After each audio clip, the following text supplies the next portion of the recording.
court. Okay, we're ready. So I posted the formula sheet that I just handed out now in class, and if you want a printed copy, just let me know. I can print it for you. What's that, like 30 cents or something? Each. Pretty good. Everyone gets a formula sheet. We've seen some of these formulas already. Combinatorics so far. And today we're going to talk about the common implications as well as the equivalence laws, which is a lot. And I guess I should close the door for this, but we're going to do the very bare minimum of logic, because if you've read chapter 3, it's quite hard, right? And hopefully you'll appreciate the magic that I've worked on chapter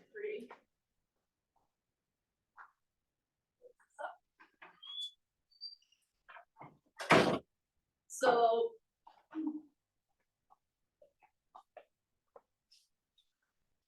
chapter 3, logic. But before we start that, I was looking at our Fridays coming up. They're Fridays before long weekends, which are usually not that good for attendance, and I get that.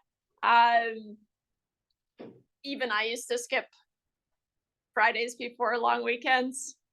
I had to get on the Greyhound and go home. Greyhound's not around anymore, but anyways, and I never skipped anything. So add to that we start at 4 on a Friday. I thought it might be good for me to check in and see how you plan on kind of catching up with the material. I realized I should have added another option. The reason I'm asking is because I don't want to be waiting around till 4 on Friday if no one's going to be here. If I could just record the lecture earlier in the week, I would do that, right? And so, but I don't want you to feel cheated either. So, cheated, it's the same. But anyways, so of these, just kind of let me know which one. I just threw this together before class, so I should put that out there. But you've got a couple of options. So regular class time, in person and on Zoom. Just on Zoom, that's an option. Or I just picked a Wednesday same time slot, just moved it earlier in the week. I don't know if that works or not with your guys' other schedules, but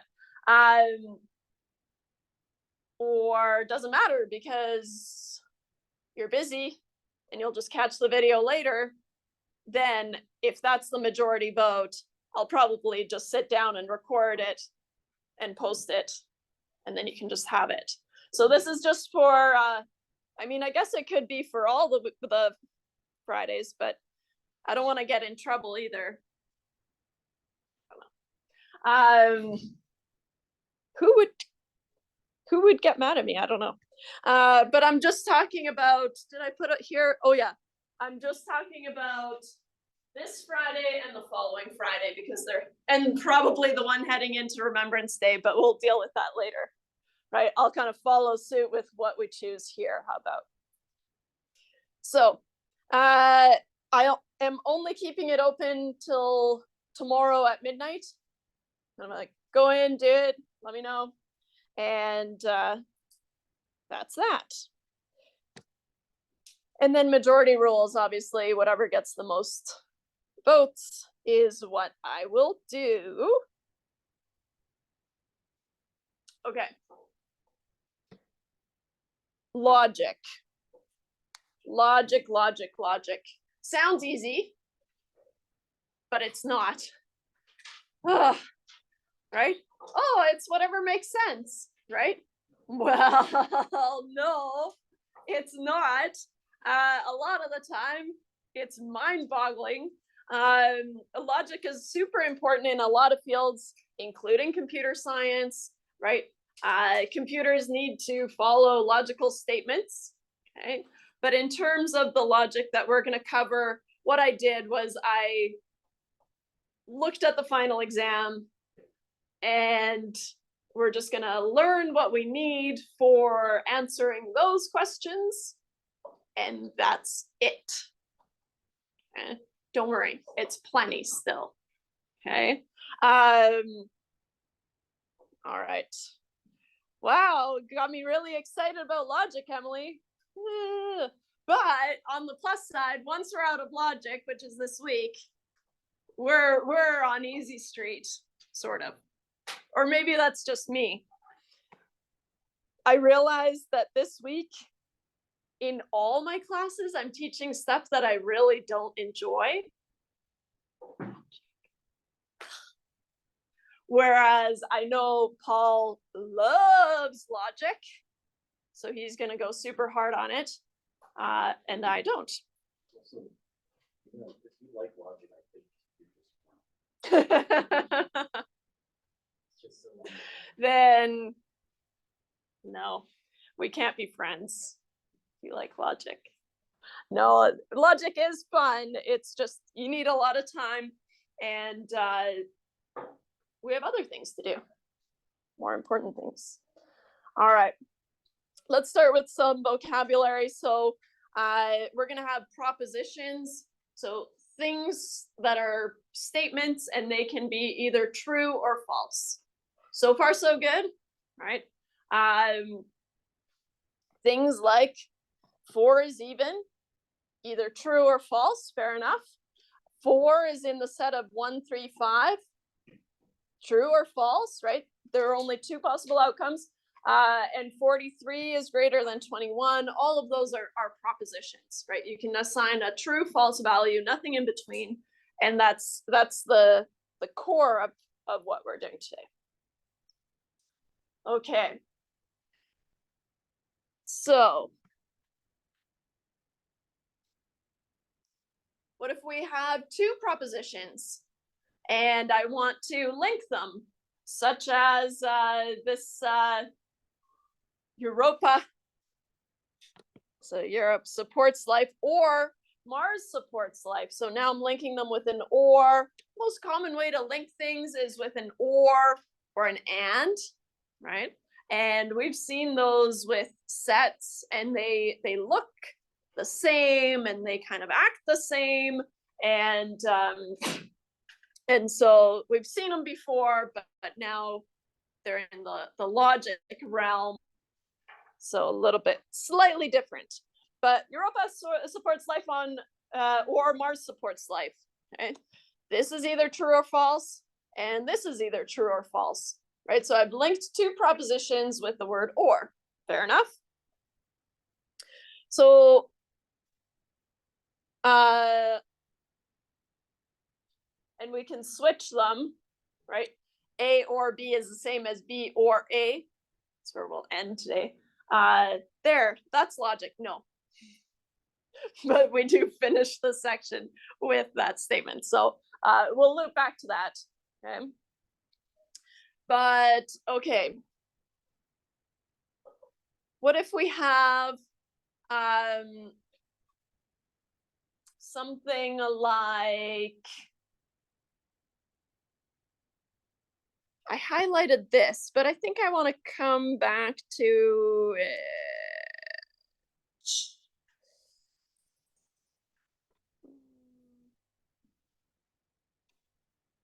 No, let's do it now. Okay. So we are going to talk about the negation, which is the opposite of the proposition happening, so the not. But usually we're talking about pairs of propositions or more, right? We can extend it to more than a pair of propositions. But so Europa supports life or Mars supports life, 2 propositions. And so what we do to analyze these is we make a truth table. Now, a truth table looks like this. Put it over here.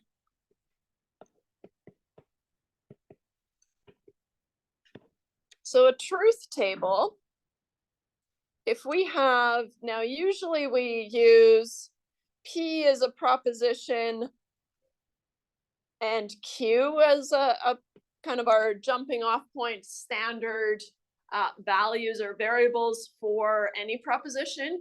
Proposition P and then Q are, I kind of stick to that realm.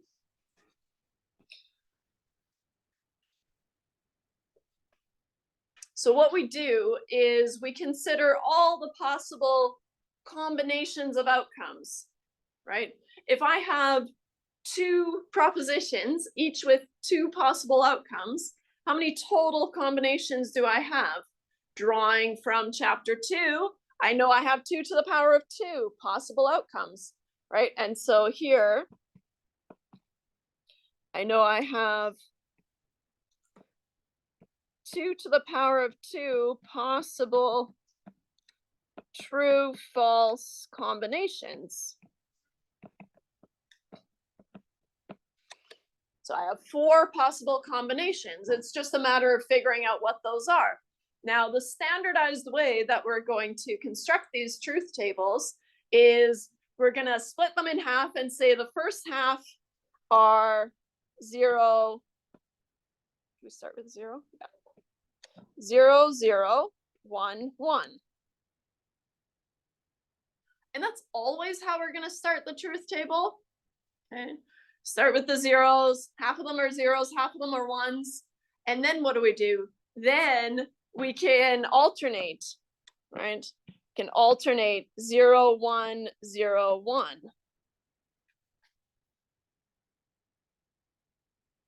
Now I have all the possible combinations. And in this case, 0 is false and 1 is true. I guess in theory you could read them the other way around, but that would be very confusing for me especially. So 1 is true, and where 1 is true and 0 is false. Oops, false.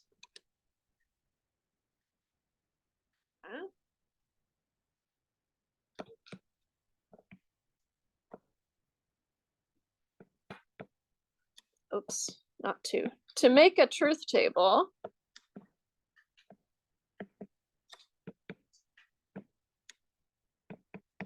one, figure out the possible combinations.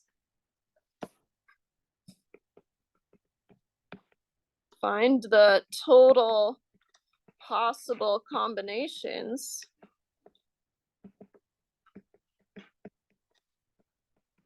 And 2, split those in half, right? Half of them will be zeros and half of them will be ones. First half are zeros. I'll make it a second point. Second half are ones. Second column, split those in half again.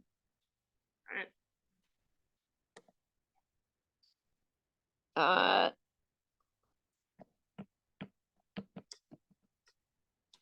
Split halves in half, if that makes sense.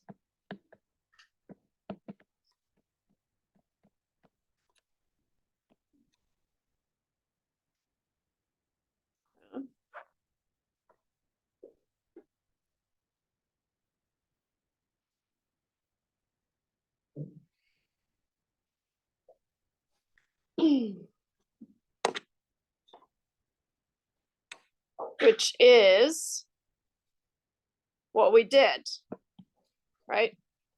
For the second column, I split 2 in half and I alternated, right? It just ends up being alternating. But you could have 3, right? And we'll see 3, but let's just talk about it while we're introducing the idea, right? If I had P, Q, and R propositions, and I want to list all the possible combinations, how many possible combinations do I have? I'd have 8, right? 2 to the power of 3. So now all of a sudden I'd have 4 zeros, 4 ones. This one I would have 2 zeros, 2 ones, 2 zeros, 2 ones. Third one, I would have 0, 1, 0, 1, 0, 1, 0, 1, 0, 1. Right? So you keep slicing it and dicing it. And that's how you're going to build it methodically. Otherwise, you have to think of all the possible combinations. Okay. Let's talk about this logical conjunction, which is really just and. And it looks very similar to the and from set theory, right? Remember the upside down U is and for sets. Now and in logic is just an upside down V instead. I don't know. I don't make the rules. Recall this is and, or the intersection is and in set theory.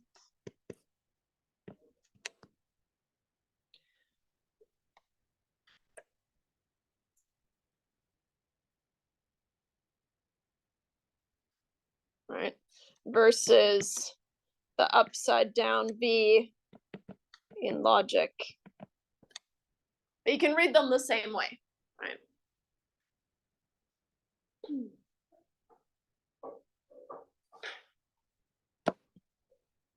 So how we're going to approach these kind of connectors or connectives is we'll establish the truth values for each of these. So we start with just generic P and Q because then we're considering all the possible combinations of P and Q. And how does P and Q work? Well, if we look at the truth values, right? If P is false and Q is false, then P and Q is going to be false as well. That's fine. Okay. If P is false and Q is true, then P and Q is going to be false, right? Because I said something false and something true, but the overall statement would have to be false, right? Same thing here, true, false makes an overall false. Okay? And the only way that I can get a true P and Q statement is by both P and Q being true, right? So here, the thing about and, so I'll do the upside down B, and or conjunction, or however fancy you want to get, requires both P and Q. I can't avoid writing and, right? But to be true. To be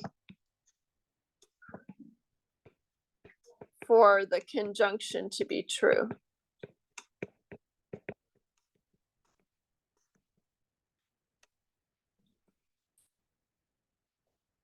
That's fine, right? Take it as fact. Or maybe I'm fine with it. Maybe you're not fine with it. I'm fine with that.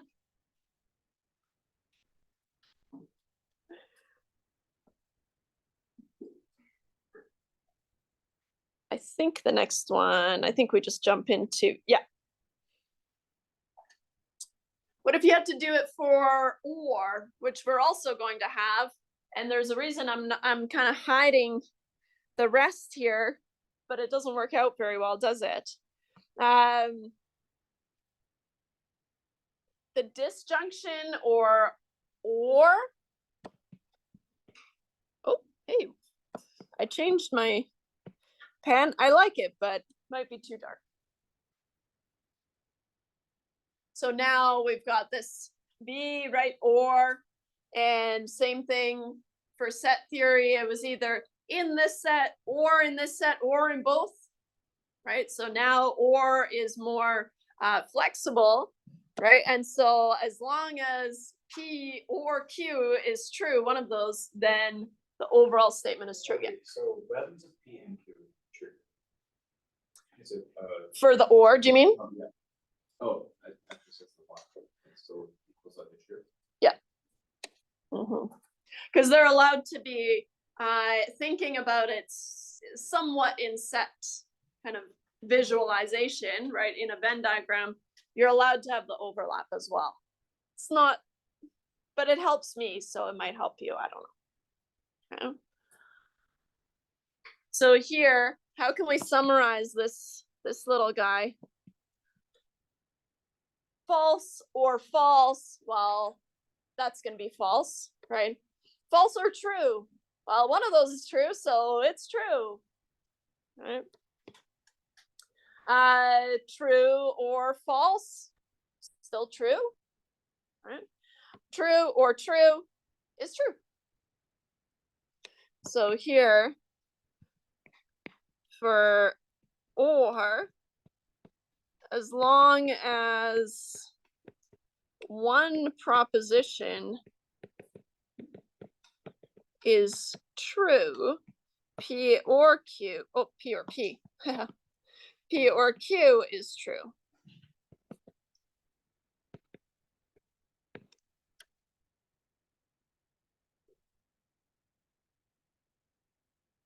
So far, so good.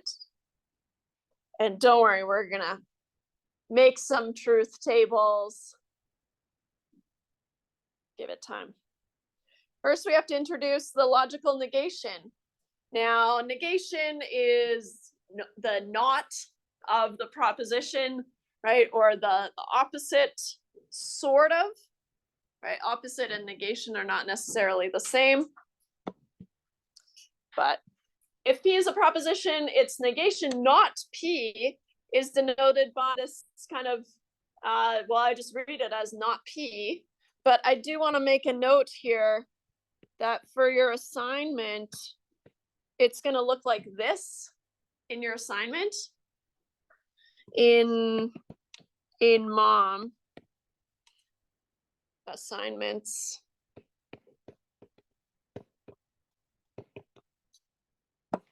mostly because it's hard to generate this character as opposed to the tilde is easy. This keeps catching my eye. In. So just be flexible, and depending on what textbook you're reading, I mean, in our textbook, we use this little, I wish I knew the name of it, for the not symbol, like a little hook, I guess. But different textbooks have different ways of denoting the not. So as long as you kind of see it, oh, that must be the negation. Yeah, it is. Okay, and then you're on board. If P is false, not P must be true. If P is true, not P must be false. Fair enough, right? And so negations act on a single proposition, unlike the other ones, right? P or Q, P and Q, that kind of thing. Okay. Which leads us to conditional statements, right? If this, then that, which you see a lot of, right? If you're programming, if this, then do this, right? If that, then do this, okay? Which are conditional statements. Now, what might help you remember is, if the condition is true, then the conclusion is expected to be true. That's fine, right? But it doesn't say any more than that. Okay. So what I'm saying is, it means that the then part of the statement is allowed to be true, even if the first part isn't. Okay. So here, so if this, then this. Okay, that's a conditional statement. Just boil down.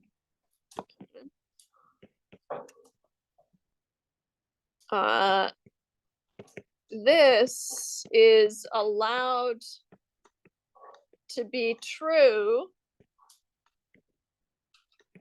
even if the first part is false. And that's kind of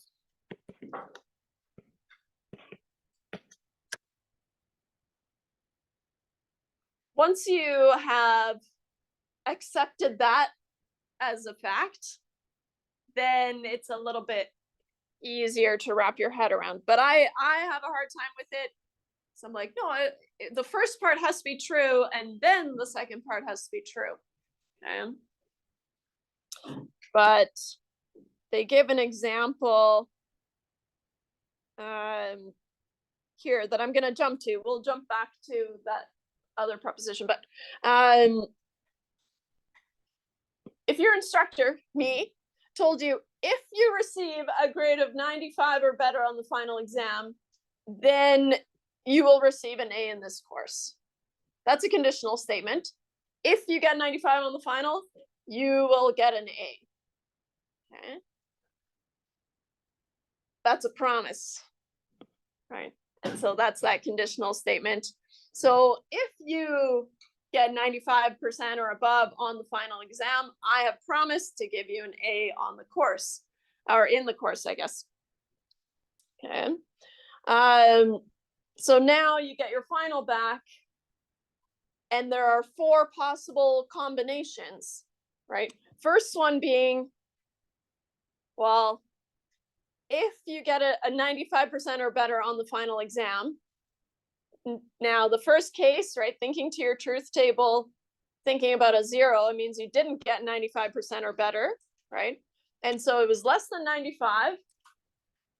And in terms of the truth table, right, remember here, I'll name it 95% is the first proposition, and an A is the second proposition, 0, 0, 1, 1, 0, 1, 0, 1, right? So these are the combinations that we're talking about over here, in case that's not clear. Case 1, 2, 3, 4. Oh, I guess they use Roman, whatever. You get the idea, right? So you didn't get 95% and you didn't get an A in the course. Not fun, but that checks out, right? The instructor didn't lie to you. The instructor told the truth, right? And so the conditional here, which we haven't introduced on purpose, would be true. Yeah? Case 2, your final exam score was less than 95%, right? Working our way through these, but you got an A. How? Well,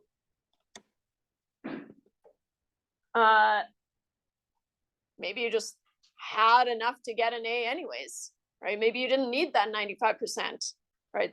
The conditional statement was, if you get 95, then I will give you an A, right? But this is that weird case, right, where the first part doesn't have to be true in order for the second part to be true, and then the overall statement is still true, right? No lying. Okay, so that one is, at least for me, the hardest to wrap my head around here.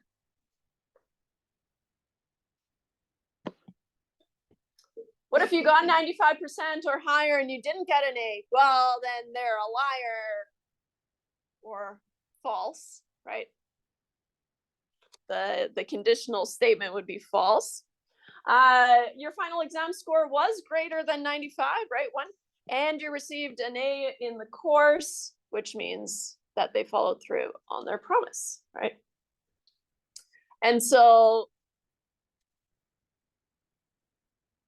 we can make the truth table for the conditional statement, yeah, here, which I didn't want to do quite yet, right? But we started here, 95%, and then the A, all the possible combinations. And then what we saw was that, okay, if 0, then 0, well, that's true, right? If you don't get 95% on the final, then you don't get an A on the final or in the course. That's fine, that's true. This we decided was also true. That's that tricky one. Okay. The only time that the conditional statement is false is if you have a true statement. So if something true is followed by something false, then that's a false conditional statement, right? And so here, this is the one, the only false conditional statement.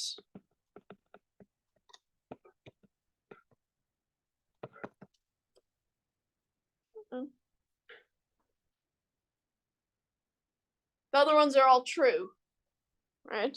And so what we need to kind of memorize, I know, is that the only time that this conditional statement is false is if it goes from a true, so from a 1 to a 0, right? And I read this as 2, just to kind of 1 to 0, no, that. Okay.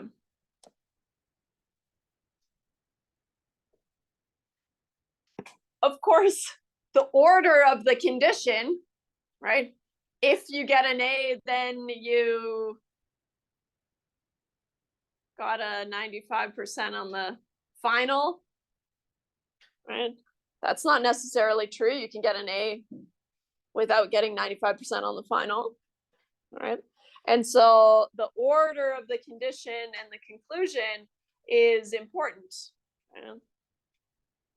We can deal with other conditional kind of mashups, right? And there are a couple of different versions. So the converse is the converse of P, if P then Q, is the proposition if Q then P.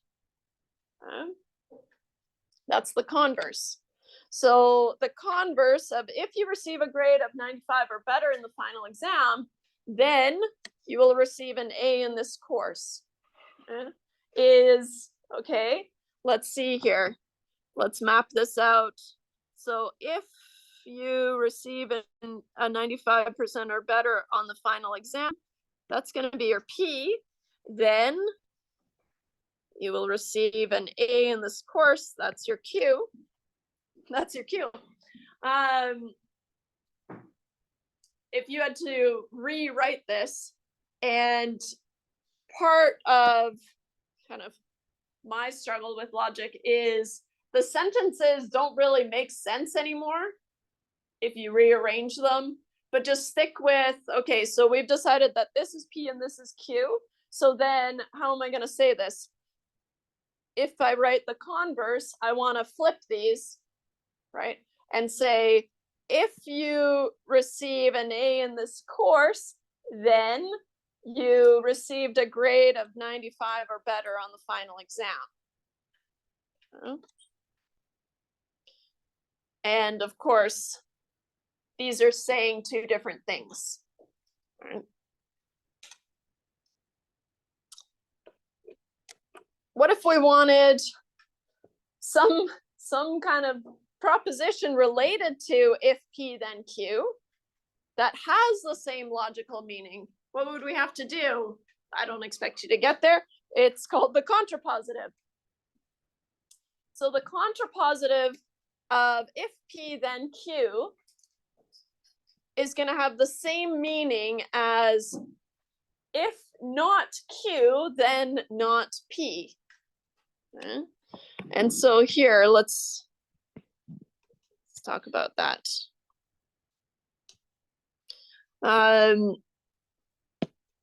If P, then Q, if P, then Q has the same meaning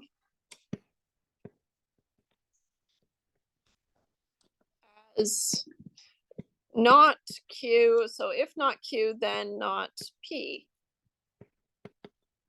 If not Q, then not P.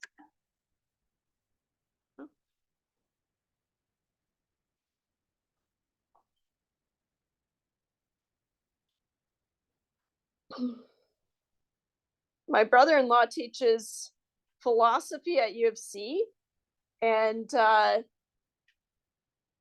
he works with logic a lot and teaches a lot of logic, and can kind of see why that would be when you start breaking down sentences into logical arguments, right? If this, then not that, blah, blah, blah. Anyways. So I think of him because he gets so fired up about it. And I do not. All right.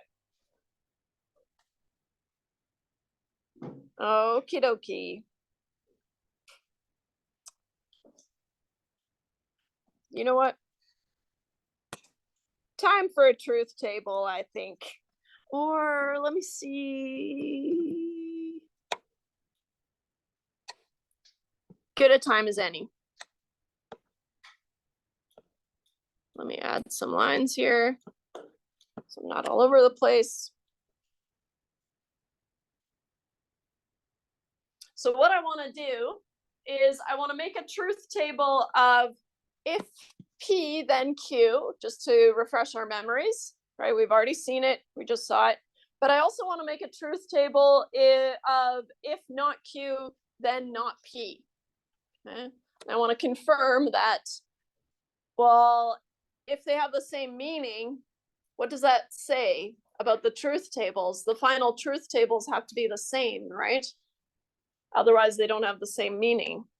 So, I'm going to start with P and Q.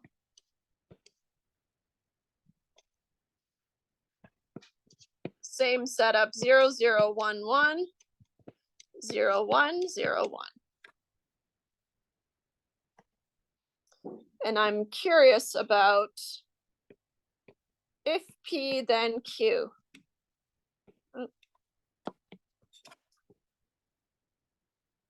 If false, then false, that's fine, that's true. Right. If false, then true, that's true as well. If true, then false is false, right? That's the one time where it's false.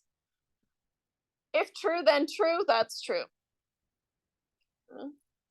That takes practice or memorization, whatever you want to do, right? But remember, the only combination that gets you a false in this conditional is if you start with a true statement and end up at a false one.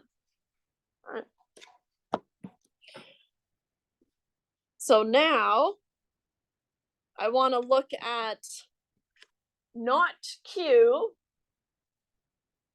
If not Q, then not P. I'm going to break this down. So I'm going to create a column of not Q, and I'm going to create a column of not P's, just like I did here, P, Q, but I'm going to have not Q, not P, and then I'm going to look at the conditional of those, right, together. So you break it down into little pieces that you can build a truth table for.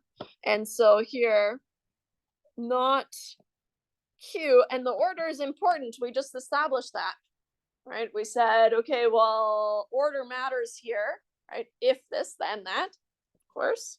So not Q. Well, what am I going to do? I'm going to use this Q, and I'm just going to write the opposites, right? 1, 0, 1, 0, 1, 0, 1, 0. What about not P? 1, 1, 0, 0. Oops. Helps if I write what I said I was going to.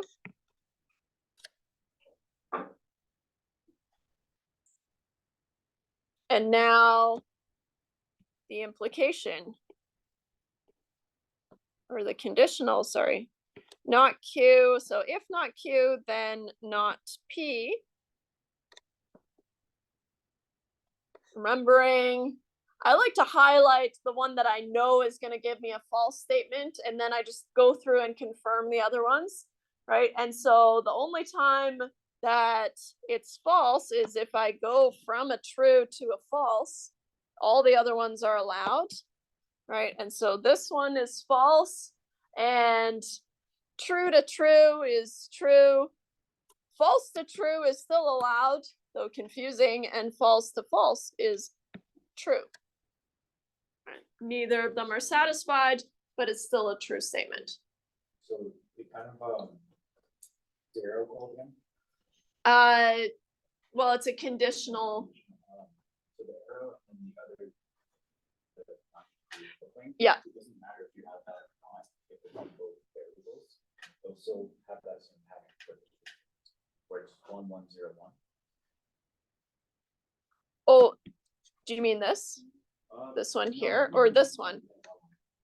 no, no. Uh, Is there any situation, like, but notice the switch up with the Q and the P's here. oh, So that's why they're equivalent. So we were told that they were equivalent, and now we're confirming it with the truth table. And so here, all right, since these values, I'll highlight that.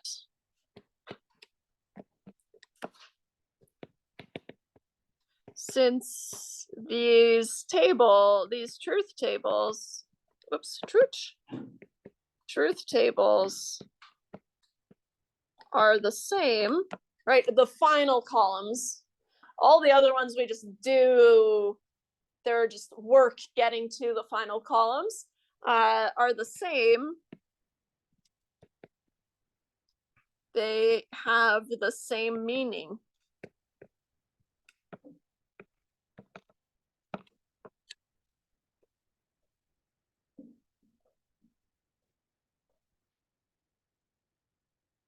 And yeah, it's subtle, but notice that here is the, this is the Q, right? And not P anymore. All right, we switch those up. We can try it with Q. So if Q, then P, but we're not going to find the same truth values, right? Because they don't have the same meaning. Yeah.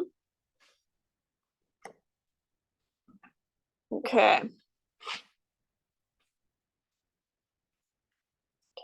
Okay.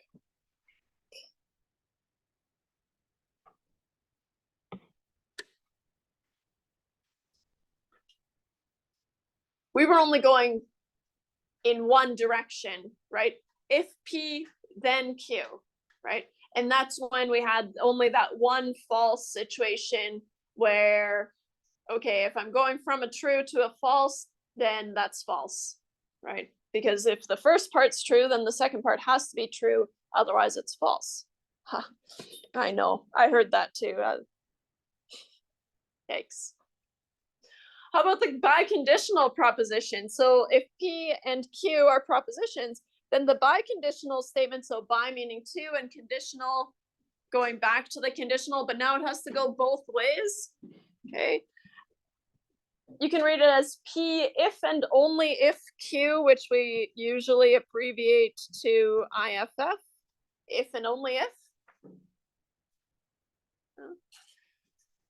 Now it has to go both ways, right? Which tells me what about that weird scenario where the first part was false, but the second part was true. Now that's no longer true because it has to go the other way. And if I do it in the other way, in the other direction, then it's false, right? Then I go from a true to a false, right? And so now the conditional, in the biconditional, it has to be true both ways. Yeah. So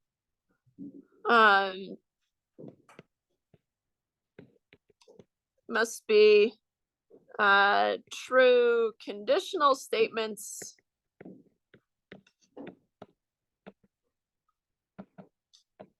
in both directions.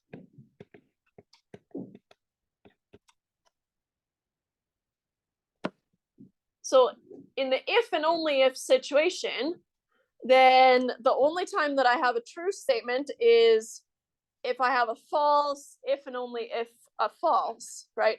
Or a true, if and only if a true makes it true.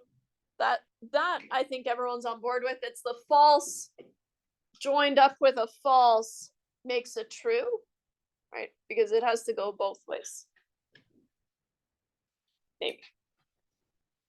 The other ones are false. Right? It's kind of doubling up on that first conditional, but going the other way. Okay. So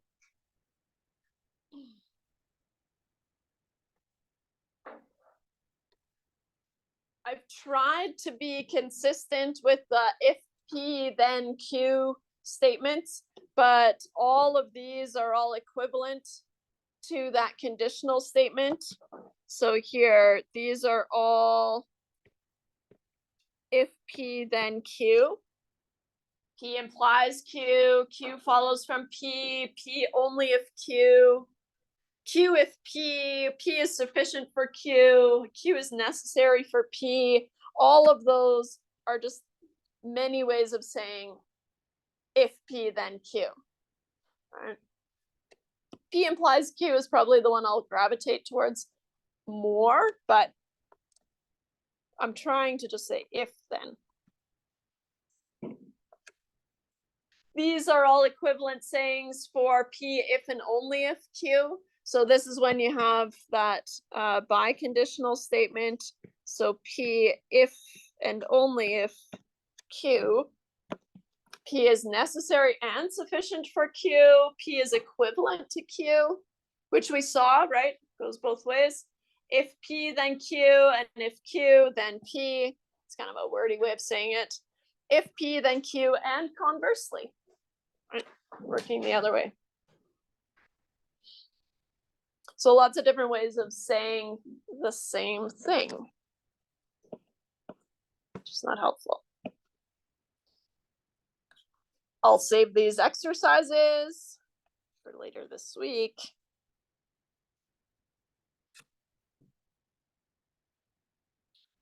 What if we step it up a notch? Uh-oh.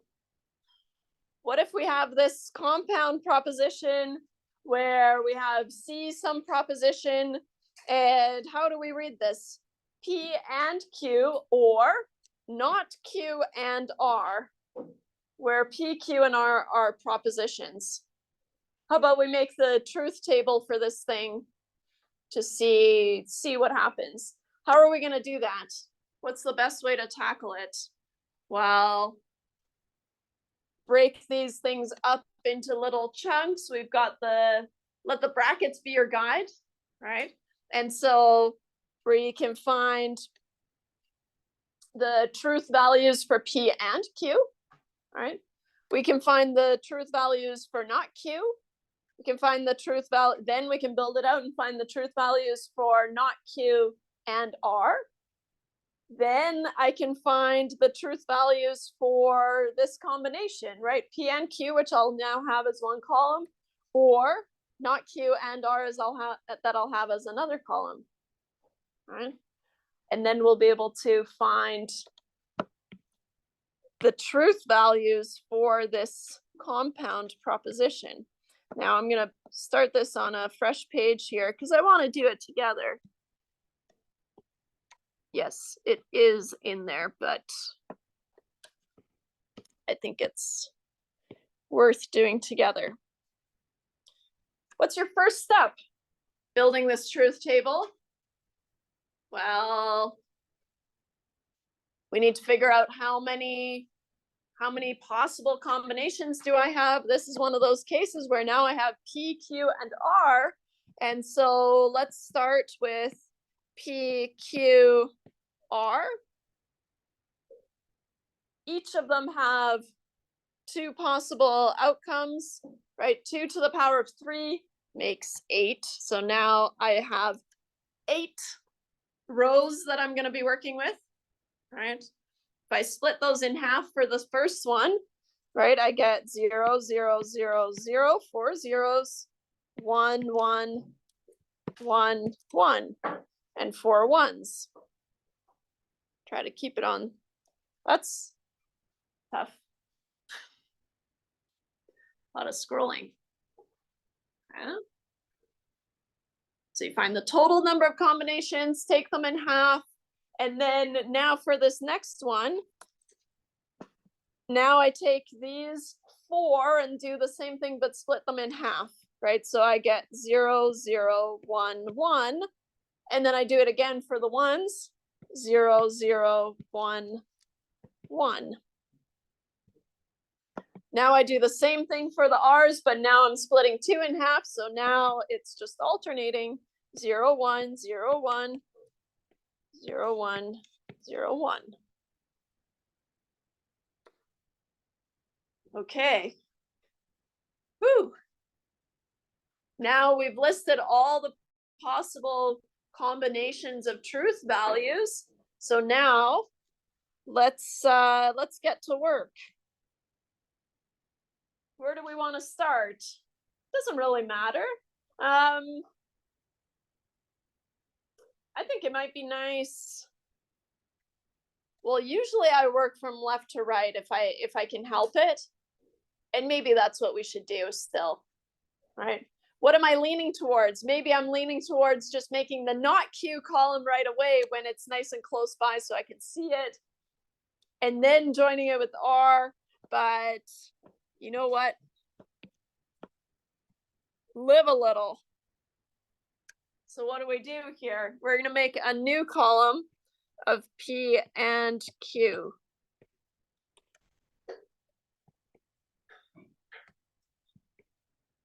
Oops, so long. P and Q looks like P and Q means that both of them have to be true in order for the overall statement to be true. So there's a lot of falses here. 0, right? P and Q. 0, 0, 1 is a 0, 0, 1 is a 0. 1, 0 is a 0, 1, 0 is a 0. 1, 1 is a 1, 1, 1 is a 1.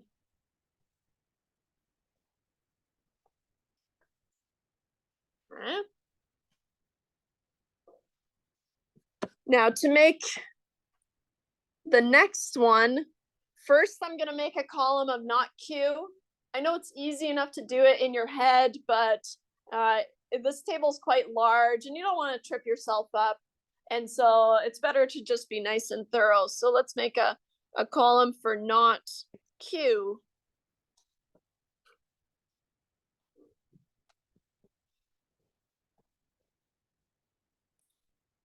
Not Q is 1, 1, 0, 0, 1, 1, 0, 0.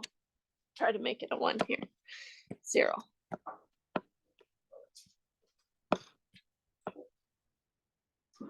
Now I'm ready to make not Q and R. All right. You have to jump around a little bit, but not too bad. Not Q and R.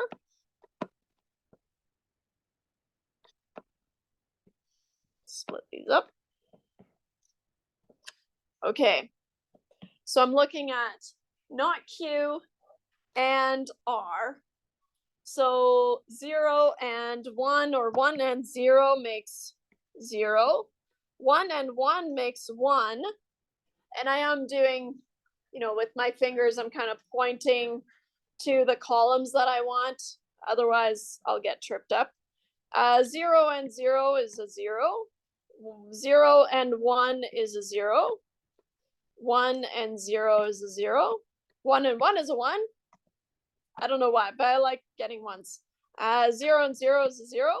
0 and 1 is a 0.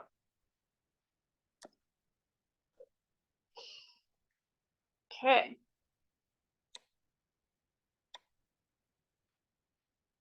So now I need a fresh color.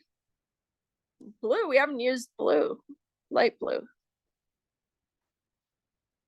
Looking at these, right?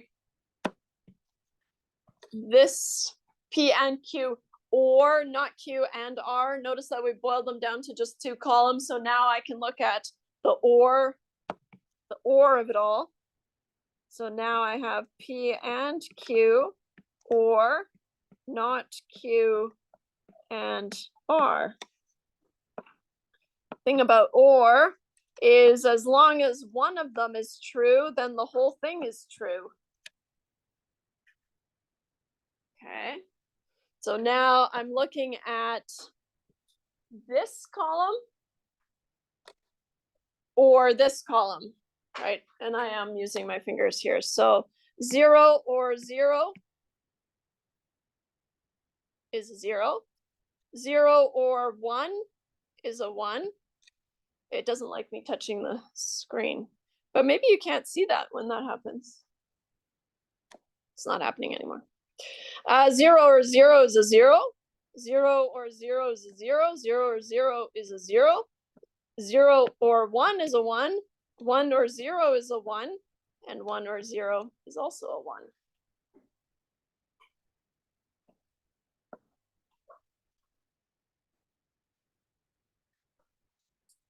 Okay. So now, if we had statements linked to these propositions, right, which we usually would, then we can figure out if the statement, that overall compound proposition, right, is true or false, right, by this truth table. Yikes. But the key is to break it down into little parts that you can manage and then build it up.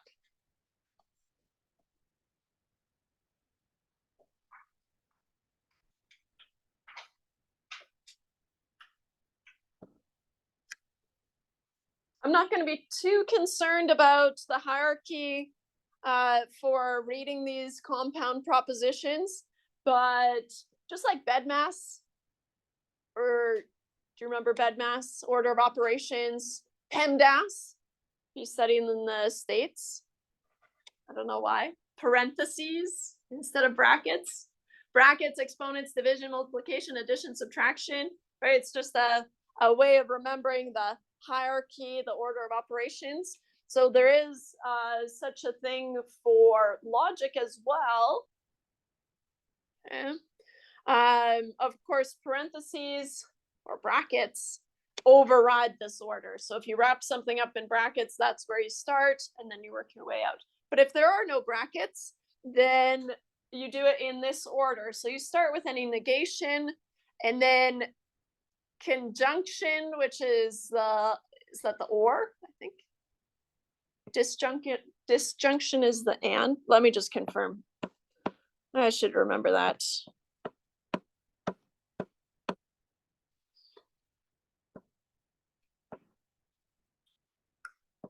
I said it just earlier. Okay. I had them mixed up. Conjunction is the and. And disjunction is the or. Now I can remember that and write it down so I can forget it again.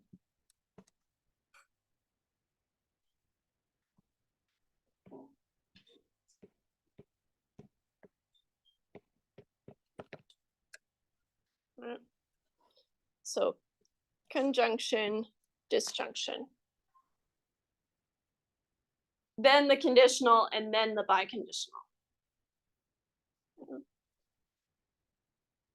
Just like with BEDMAS, you work from left to right, right? So if there are no brackets or anything guiding you, then you work from left to right. Same thing with multiplication and division. They're actually on the same playing field, addition, subtraction. So you do them in the order that they appear from left to right. And same thing with logic. So if we have P and Q or R, how you would read this is, because the and comes before the or in the hierarchy, then you would deal with P and Q and then deal with the or R. And of course, the only reason I mention it is not because I need you to memorize it or anything like that. I'm going to be using a ton of brackets, maybe too many, right, to help you figure out which order to do things in, right? You always start inside the most innermost brackets and then work your way out, right? And so I'll help you in that way by putting in brackets. But it is important because this is how computers read logical expressions, right? So they follow these rules. So it's good to know that they exist. Yeah. And there's some examples, but like I said, it's not something that I expect you to memorize anyways. Okay.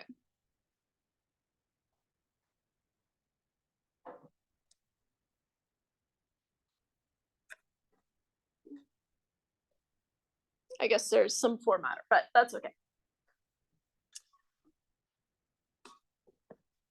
What's interesting about the negation of the conjunction, so fancy, right? The negation of the and is that when you distribute the negation, what happens?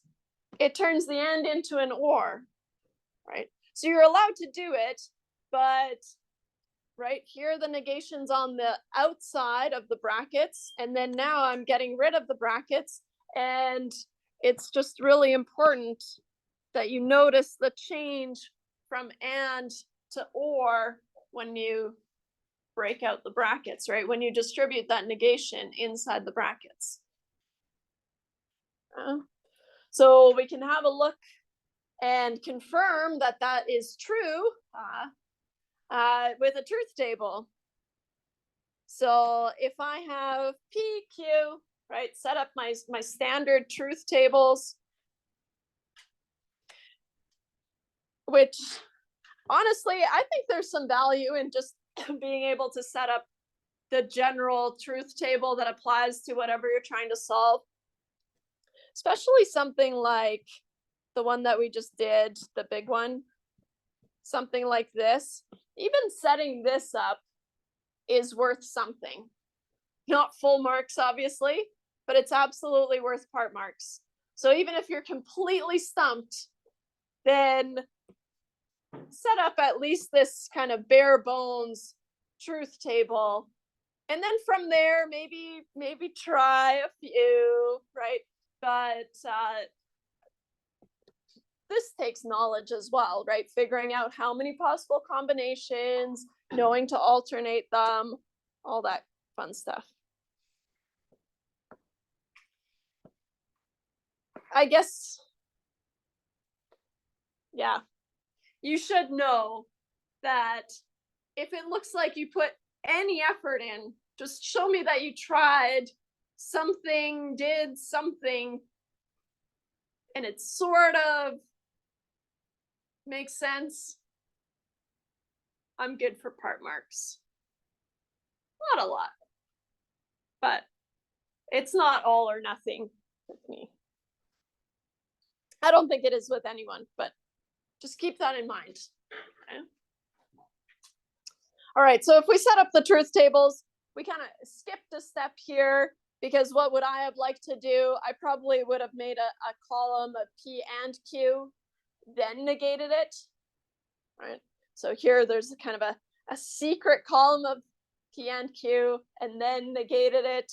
Same thing here, I'd probably, because I need to have them all lined up, I'd make a column of not P, not Q, and then build it up to here.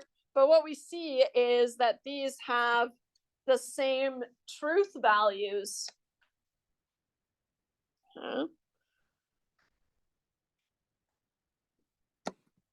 So here, what did I want? I was going to write something, but then, right, maybe these same truth values, which means they have the same meaning, right? And if we take it one step further, we can see that, okay, what if I have this biconditional statement? So what if I throw that in here? Oh, looks like I'm gonna need this space. I'll put it there. Put her there. What if I have not P and Q biconditional, going both ways, right? It's the conditional statement, but going both ways. Not P or not Q, right? They have the same truth values, so that's true. But when I look at this, 1-to-1 and 1-to-1, that's true. 1-to-1, same scenario here. 1-to-1, 1-to-1, even 0-to-0, right? That's a true statement. So no matter what, these are all going to be true statements. Okay? We call this a tautology, where all the statements are true, right? Any combination of P and Q yields a true statement.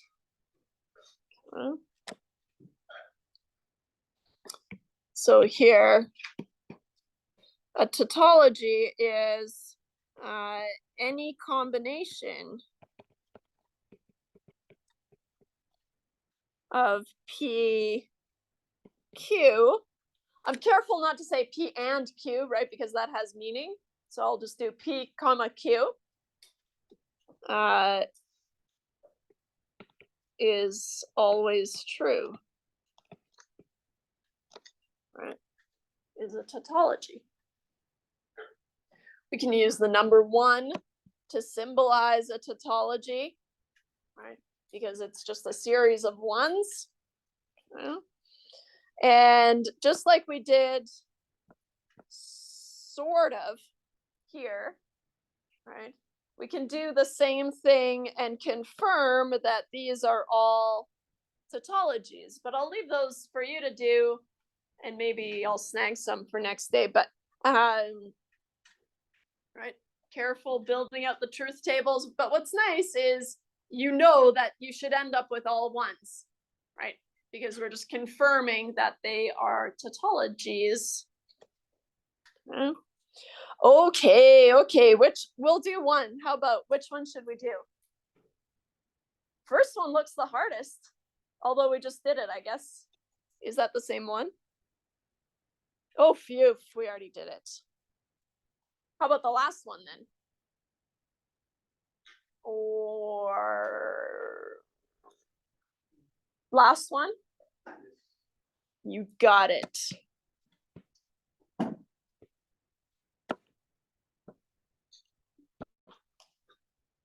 I'll add a page here. Is it here or here?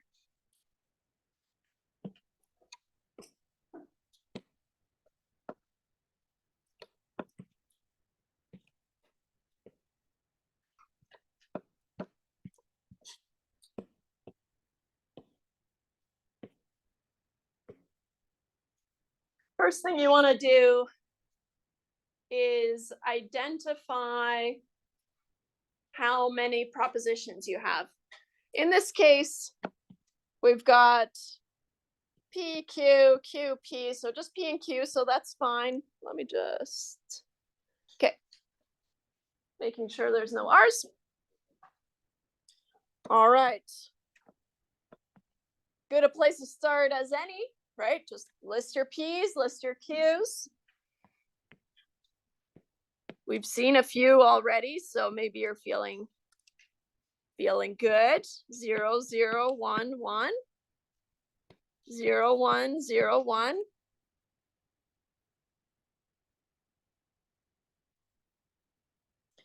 And let's build this out. I'll start with P or Q.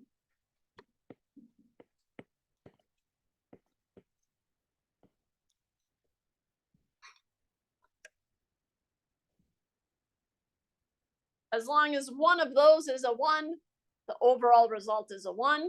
So I get 0, 1, 1, 1. How about Q or P?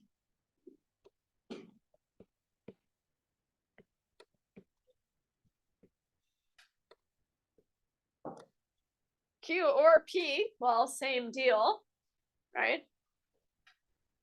P or Q is the same as Q or P, but let's just do it anyways. 0, 0 makes a 0, 0, 1 makes a 1, 1, 0 makes a 1, and 1, 1 makes a 1.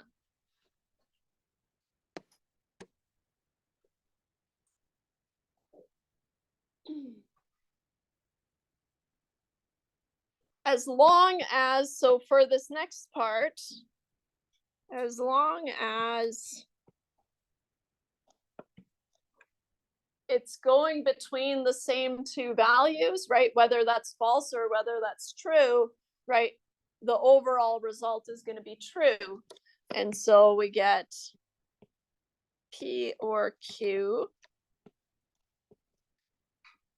biconditional to Q or P.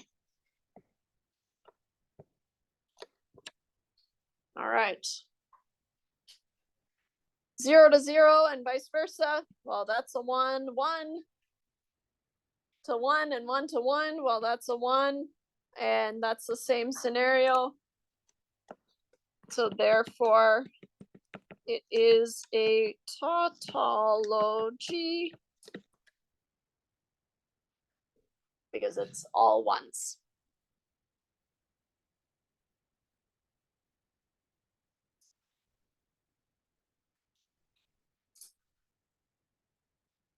Nice.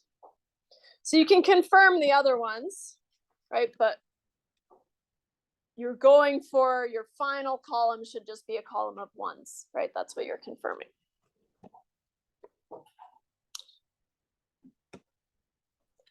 In the opposite direction, this is not as interesting often, is if you end up with just a row or a column of zeros, right? We call that a contradiction.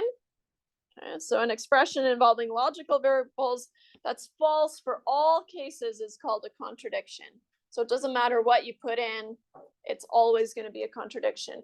Okay, and we use the number 0 to symbolize it. But often we're more concerned about tautologies, and that's where we focus. But that is what a contradiction is. And we use that, right? Intuitively, we understand what a contradiction is, right? It's something that's always false.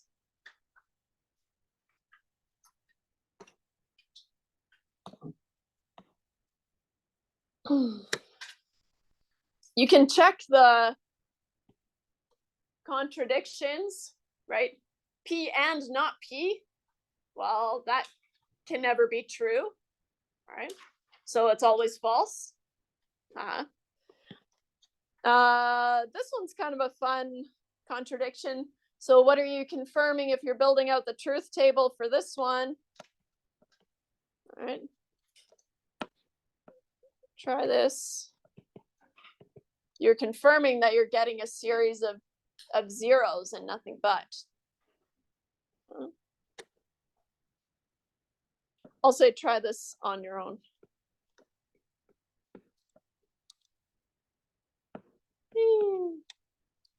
Fun.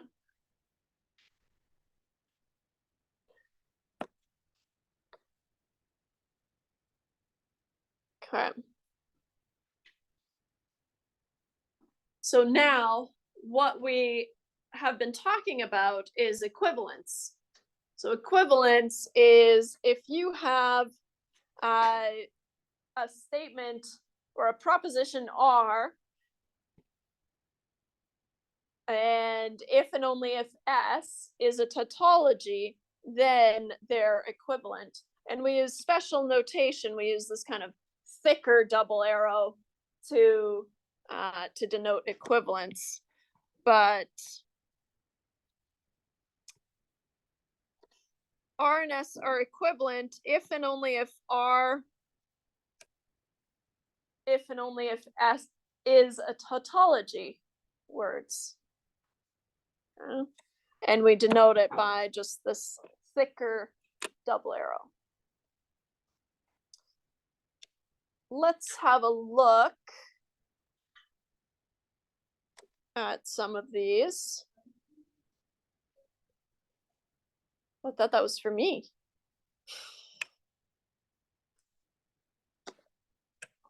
I don't know. Okay, so let's see here. Should we do the first one? I feel like that's kind of boring. We keep seeing it over and over again. How about we do the second one? B. Why not?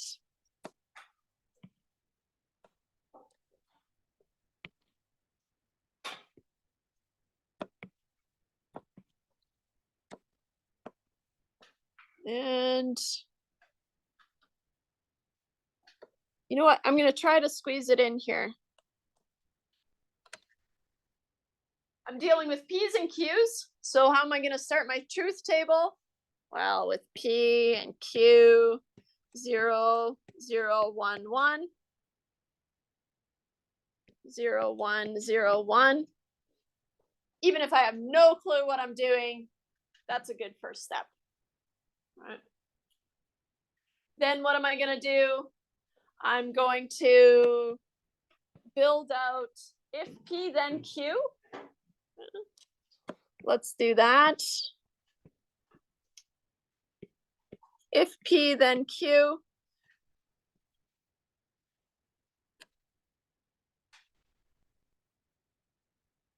And this is where I just rely on memory, and I know that's not ideal, but the only time that that's false is when I go from a true to a false, right? All the other ones are true.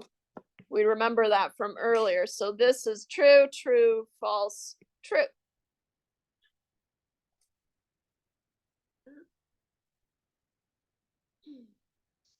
Now I'm going to build out not Q. So if not Q, then not P, which I feel like we've done a few times already. But why not? I like to have not Q as 1. Not Q is 1, 0, 1, 0. I'll throw in not P in the same color, kind of in the same breath. 1, 1, 0, 0. And then finally not Q. So if not Q, then not P.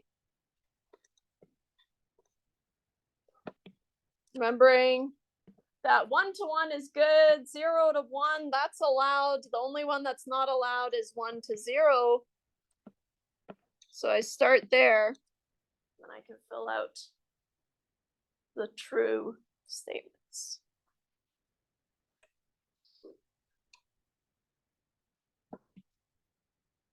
Where I'm going to start is showing that the single arrow biconditional, right, is all true, right, is a tautology. And that's what I want to show. So here I've got if P, then Q. If and only if not Q, then not P. Running way out of room here. So P, then Q is this one. And I'm looking at this last column. Okay. 1 and 1, that's true.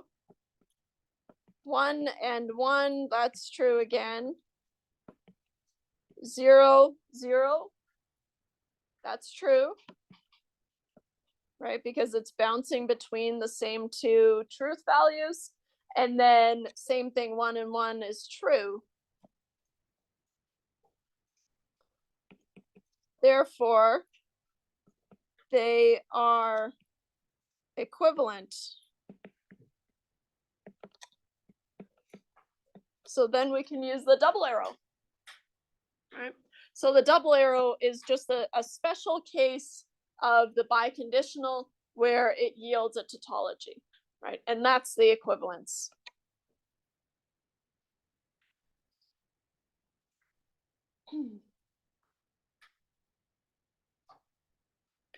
How are we doing? Oh boy.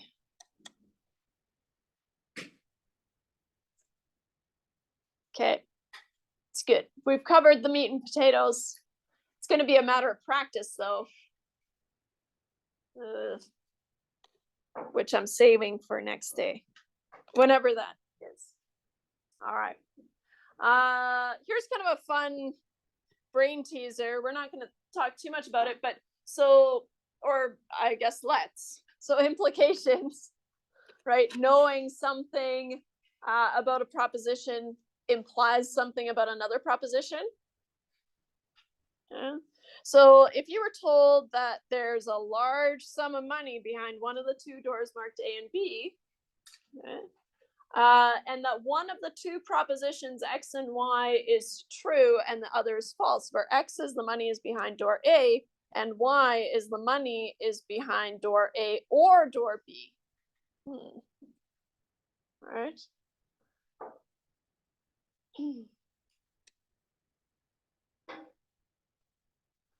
If X is true, right, then Y would have to be true as well, right? A or B. Okay? But I think it said, and one of the two propositions X and Y is true and the other is false, right? So if the money's behind door A is true, then this would also be true, which implies that X is false, right? Meaning the money's behind door B, right? So kind of tricky. But what's an implication in terms of logical statements? R implies S if R, so if R, then S is a tautology. So it's another one of those special cases of the conditional statement being a tautology, right? The conditional statement yields a tautology. Right? It's a special case, the biconditional, right? If it yields a tautology, it's an equivalence. And if it is a conditional statement, then if it yields a tautology, then it's an implication, right? Same thing, you do a double arrow instead of a single, and that's it. Yeah. So it's just special cases.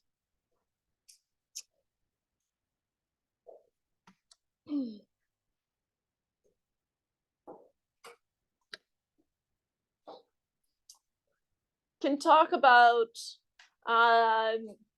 P implies P or Q, right? Because if P is true, then that implies that the statement P or Q is also true, right? And you can verify it with a truth table by saying, okay, I can make a column of P or Q, right? As long as there's one somewhere, then it's true, right? So 0, 1, 1, 1, okay, fair enough. Now I'm looking at if P, then P or Q, and looking at the truth values, right? 0 to 0, that's allowed, that's a true statement, right? So 1, 0 to 1 is 1, that's allowed. 1 to 1 is a 1, and 1 to 1 is also a 1, right? So now we have a tautology for the conditional statement, which means it's an implication.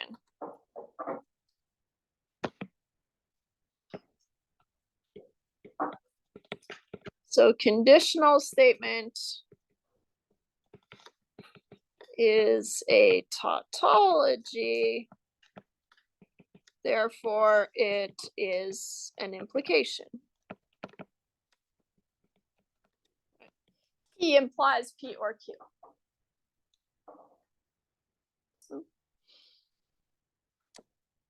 Pretty sure, is that where we?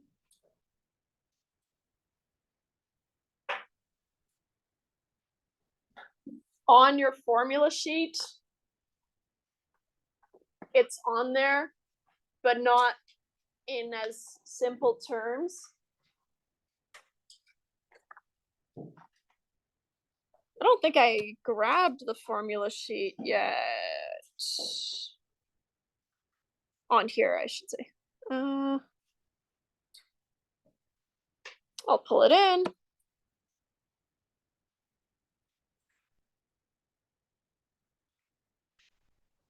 So here's the formula sheet that I handed out. And so we're working our way through some of these common implications. So we just introduced implications, and one of those common implications that we saw first was this disjunctive addition.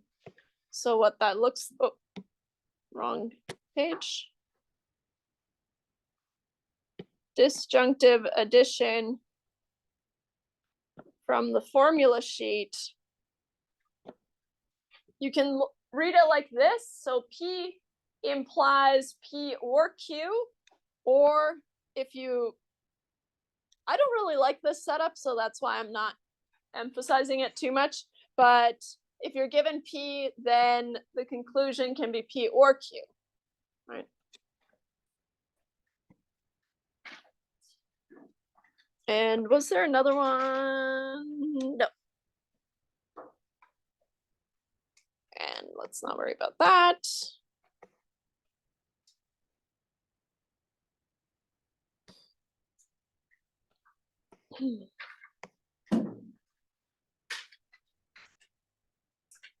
The identity law says that, okay, if you just take 1, right, which is just the generic tautology, and you look at P and 1, then 0 and 1 makes 0, 1 and 1 makes 1. But if you look at P and 1, if and only if P, then you have to jump back and forth between P and 1 and P. But if you're jumping back and forth between the same values, then it's true, right? And so here you have this tautology for this biconditional statement, which means what? It means that it is equivalent, right? Which I'm pretty sure is also on here in a cryptic-ish way.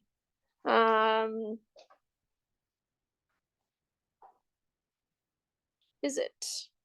Is it? The identity law. Oh, it's on the next page. Here.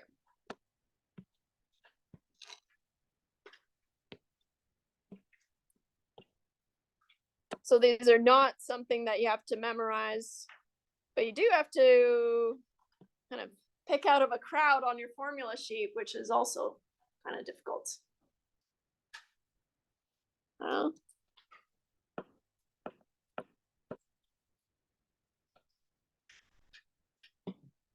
Here's a slew of laws, but they're also on your formula sheet.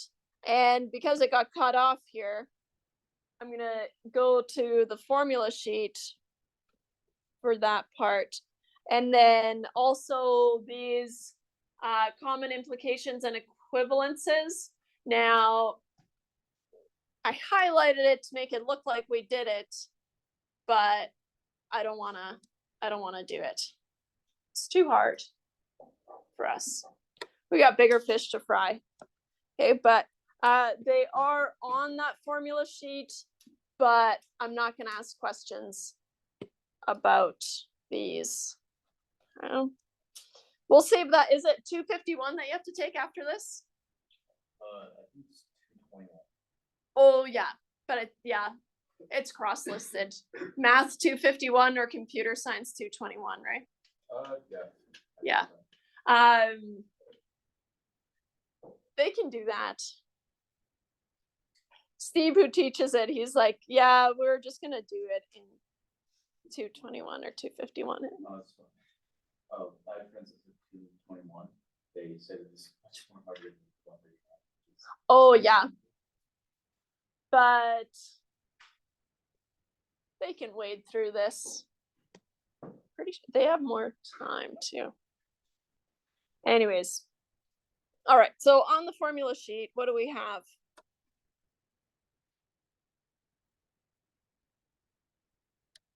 These are kind of good to know. How we would use these is if you had to do a logical proof, which in my opinion is way too extreme, right? And so for this course, you can save it for another course, right? Where they do it anyways. But this page is going to be good to have, right? And so these are laws, right? And so we can always rely on these. And what does this mean? The double biconditional arrow means that they're equivalent, right? So P or Q is equivalent to Q or P. That's fine if you kind of think of it in words, right? A or B is the same as B or A. Same thing with the ands. Yeah. The associative laws, as long as you're working with ors, right, then it doesn't matter how you group them, they're going to be equivalent. Same thing with the P and Q and R. So as long as they're the same symbol, then you can rearrange things. Whereas the distributive laws says that, okay, if you have P and Q or R, if you had to distribute this P inside the brackets, which is kind of what we're doing here, right? Distributing it inside, then how it's going to distribute is P and Q or P and R. Okay? So it kind of morphs a little bit, okay? But it's on here so that you can just reference it. Same thing if you switch your signs a little bit. The identity laws, P or 0, a contradiction, is P, right? Because P can still be true. And then P and 1, a tautology, is just P. Negation laws, right? P and not P is equivalent to 0, right? Just zeros across the board, right? It's never true. P or not P is always true. It's always one of those. Right? Idempotent laws, P or P is equivalent to P. Sorry, I didn't bring any water today. Been talking too much today. P and P is equivalent to P. Fair enough. And you can confirm all of these with truth tables, right? Null laws, same deal. Absorption laws, P and P or Q is equivalent to just P. Why? Because it absorbs, right? If P is true, then, well, P or Q is true. And then if I join it up with P, well, then I'm just left with P. De Morgan's laws is when we're distributing this negation, right? We already saw this. Keeping track of the flipped signs, right? If you bring the negation inside the brackets, then it flips the signs. Double negation gets you back to plain old P. It's fine. If P then Q is equivalent to if not, not P and Q.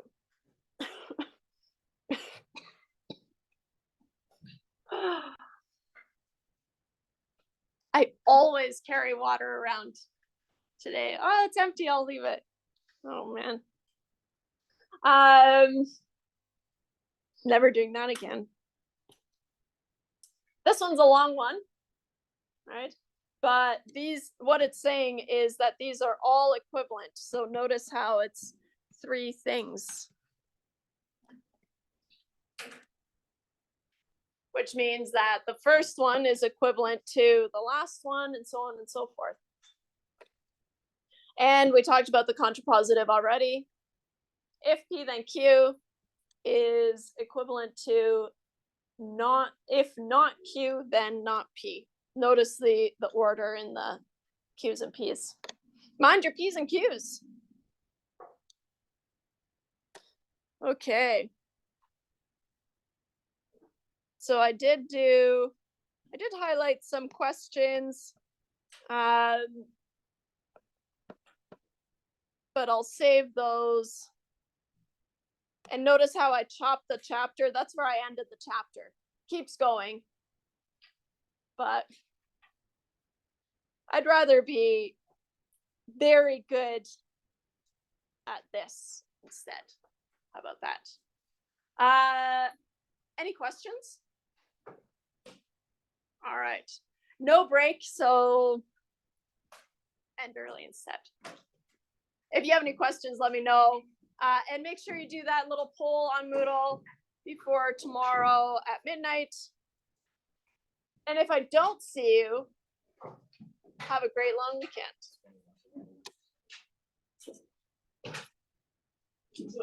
This weekend, the next weekend, like, was it remote long weekend?